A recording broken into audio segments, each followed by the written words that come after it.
The Binding of Isaac Rebirth. It's a difficult game to review, and I want to say, as a massive fan of this game, this review could be quite heavily biased, because I've tried to look at the game objectively, but I'm only human. It's a roguelike, room-by-room, dungeon crawler, action, real-time extravaganza? I mean, all of those titles do fit the game, but frankly, there's really no other specific game or type of game you can point to and say, it's like this one.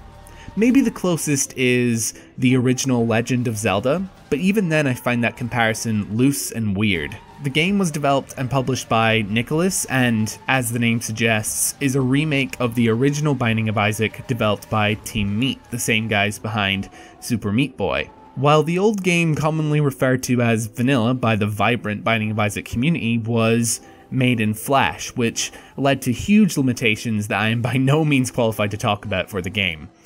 The way I interpreted the announcement of Rebirth was that it was supposed to be the true version of Isaac, with a new, pixel-focused art style as opposed to the smooth Flash style that the game's artist and overall designer Edmund McMillen was largely known for up until this point. So that's the main general and background information, but the questions that I really want to look at with this review are, if you've never played either of the Isaac games, what makes this game so special to so many people? And if you're a longtime fan, does this game live up to the original? Does it surpass the original? I can never give you objective answers for that, but by Megastan, I will try.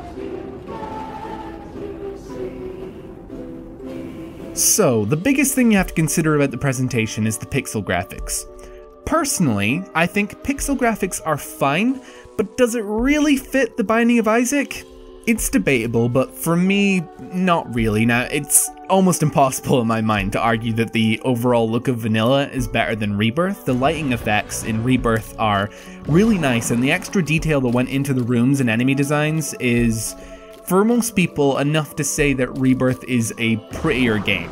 But do I think that those things could have been accomplished with a more appropriate art style? Yeah. I don't think the move to pixel graphics was necessary, though, like I said, I don't think they look bad. Maybe there's an aspect of the lore I'm not considering, but the only time I think pixel graphics really work is in the arcade rooms.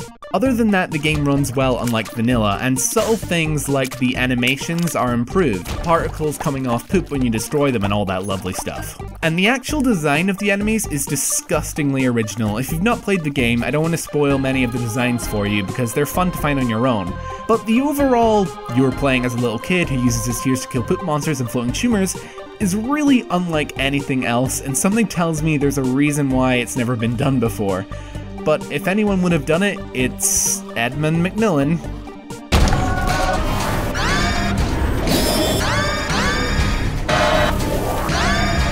So, usually in my reviews, I don't really like explaining the mechanics. It's often just unnecessary, but if you've never played Isaac, then there isn't really an easy way of explaining it. So, it's got a classic dungeon crawler element where each level is a randomly generated floor, and at the end of each floor there's a boss. When you beat the boss, you go onto the next floor to face slightly harder enemies on slightly bigger floors with slightly tankier bosses.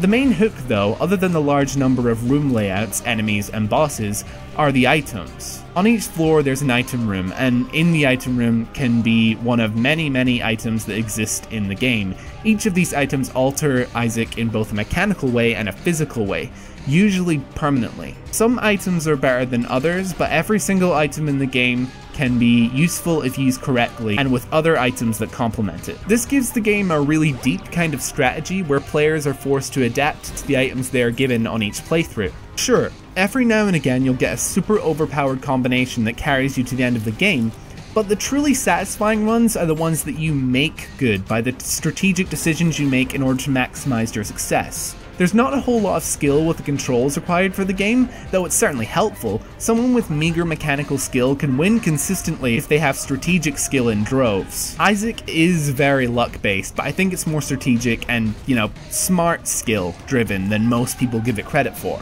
As I've said a few times, the enemy variety and level design are pretty great, but the items are the real shining star.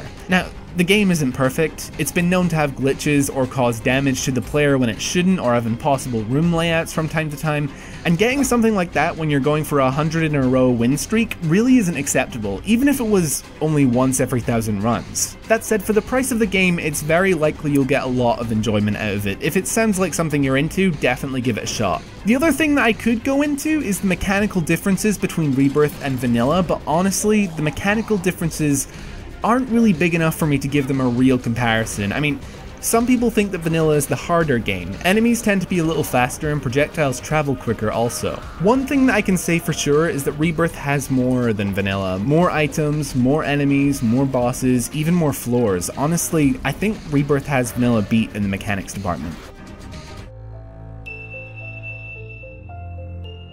I really debated whether this should be a section or not, but fuck it. The story in this game is extremely ambiguous and completely open to interpretation.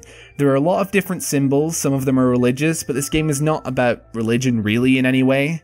The story is pretty hard to decipher, and honestly, you need to study it to fully understand it.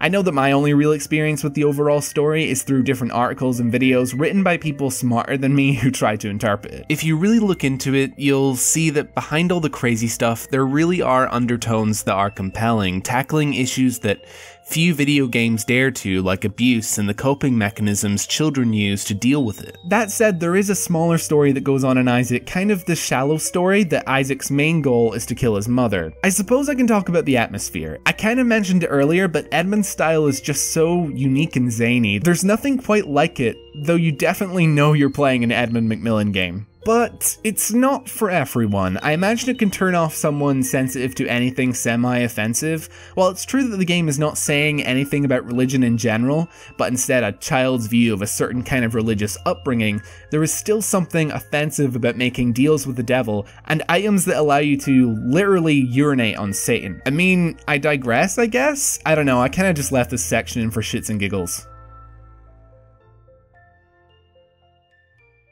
So, since I love this game so much, it kinda has to go quite high on the game chart. If you don't know, the game chart is a public Google Doc that lists all the games I review. The higher it is on the chart, the more I personally like it.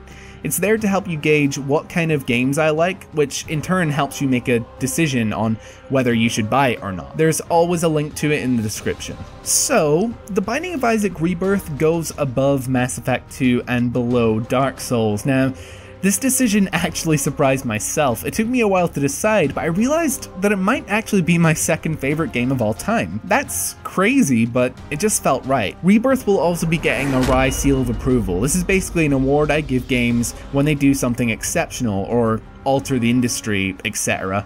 It's getting a seal because of the sheer amount of time I've put into this game. That is more than any other game I've played, I think. Granted, I'm including Vanilla in that sentiment as well, but I don't think that's an unfair assessment. Seriously though, if this is your kind of game, you'll get your $15 worth. To answer the question, is this better than Vanilla? I'd say so. It's pretty much Vanilla with more items and a new coat of paint. If you're okay with the pixel art, that is. Thank you so much for watching. I made this review in preparation for Afterbirth, the expansion.